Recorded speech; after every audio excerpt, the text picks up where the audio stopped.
Okay, I want to take a little bit of time to go over this first essay and give you a good idea of how this is going to be approached. Now, to start off with, it's very important to understand that this isn't so much like maybe the traditional essays you've written in class where you have a works cited and all that other stuff with MLA.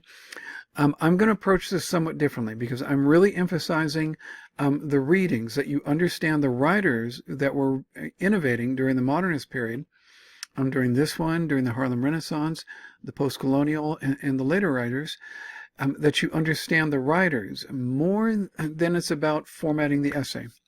Okay, I'm assuming all of you do know how to provide a works cited and everything else, but you do not need to provide it for this essay.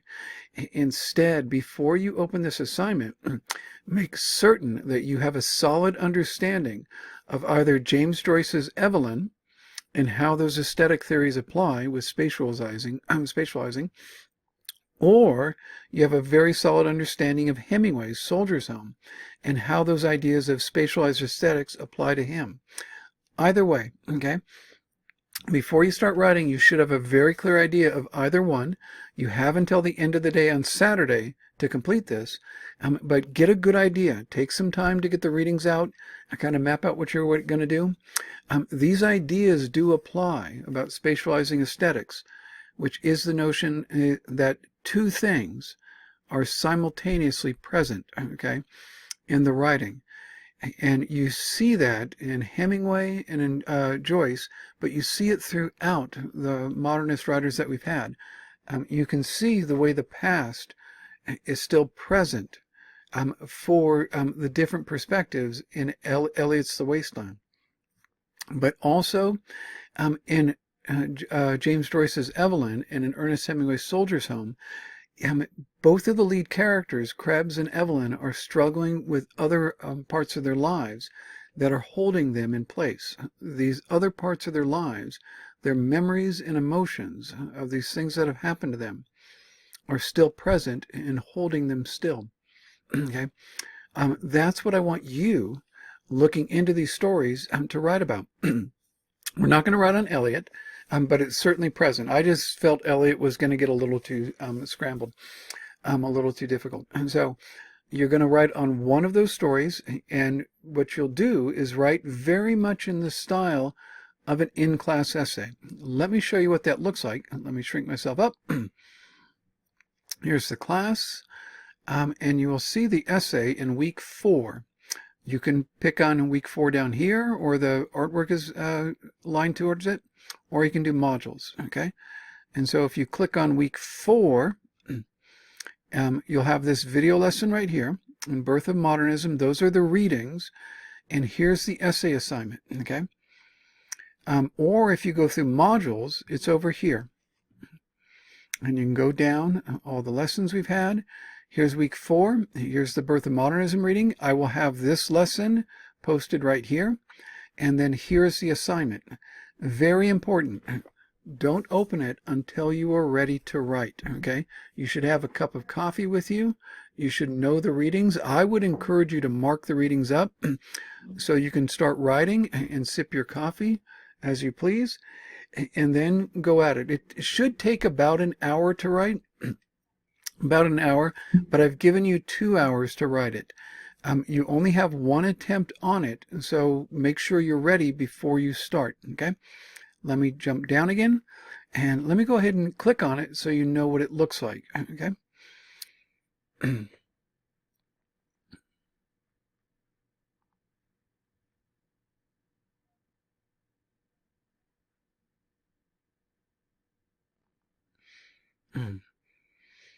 And this is what it looks like. I have the lecture that I talked about aesthetics. Look at that nice sweater I have. There it is. That goes over the aesthetics if you need to review it. And here's a little bit of background on either Hemingway or Joyce. And you can write again about either one. Write only on one. Okay. And here's the question ultimately to answer this question right here. That should be your thesis. Your answer to that question, that's your thesis. And I really emphasize, make sure it's your own insight. It's called academic independence, okay? I should learn something new from you with your thesis. You should have your own approach to James Joyce or to Hemingway that others don't quite understand, that you're going to show us all something new about the nature of their aesthetics that's going on there. Okay, and let me jump back over there. And so you choose one, and then when you start writing, I'm going to ask that you do it this way. This is the way that I think works best. Okay, let me put myself down here. Write a quick outline at the top. A quick outline. If I were going to write on Evelyn, let me put myself up here. Let's say I was going to write on Evelyn here, and I'm going to have to write a thesis, but I'm going to have 3 body paragraphs. And the body paragraphs need to be detailed. They need to show me that you really understand James Joyce's Evelyn, or you really understand Hemingway's Soldier's Home. Make sure you've studied each one of those stories clearly, and you understand how spatialized aesthetics are kind of working in there. The whole idea is that there are 2 things that are simultaneously present in the stories. Something about Krebs's past and his emotions, and something about Evelyn's past and her emotions about that, and how they work. They each work differently, and you're going to show me something new about them. Okay. Let's say I have 3 body paragraphs on Evelyn. I could say Evelyn's relation to mother and past, and then Evelyn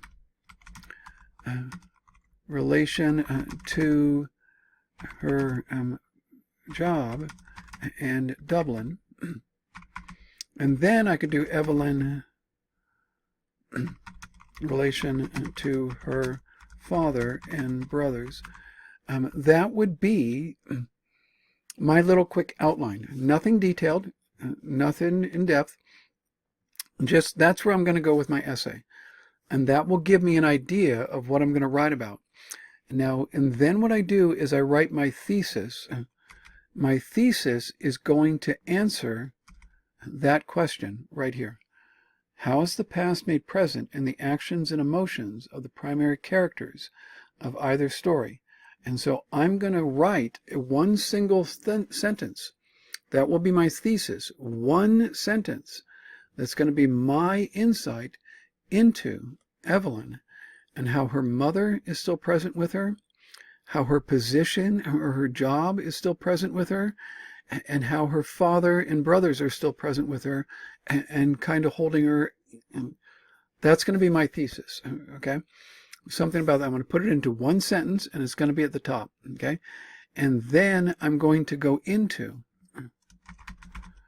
my thesis is going to be there. And then the first body paragraph, I'm going to write with detail as much as I can. But then I'm going to make sure I give plenty of detail. Okay. About 4 to 6 sentences describing Evelyn's relationship with her mother. And then I'm going to go into my own insight. And that should take a couple of sentences. Each body paragraph should have plenty of detail about the scene you want to work with. Like Krebs dealing with his mother, okay? And how she makes him feel guilty about not having a position, blah, blah, blah, or with his father and things like that. And go into detail regarding those issues, okay? And then go into your insight into why these are either spatial or temporal aesthetics and what is Hemingway or Joyce doing at this time period, okay? How is he showing either Joyce or Hemingway that the past is still present, okay?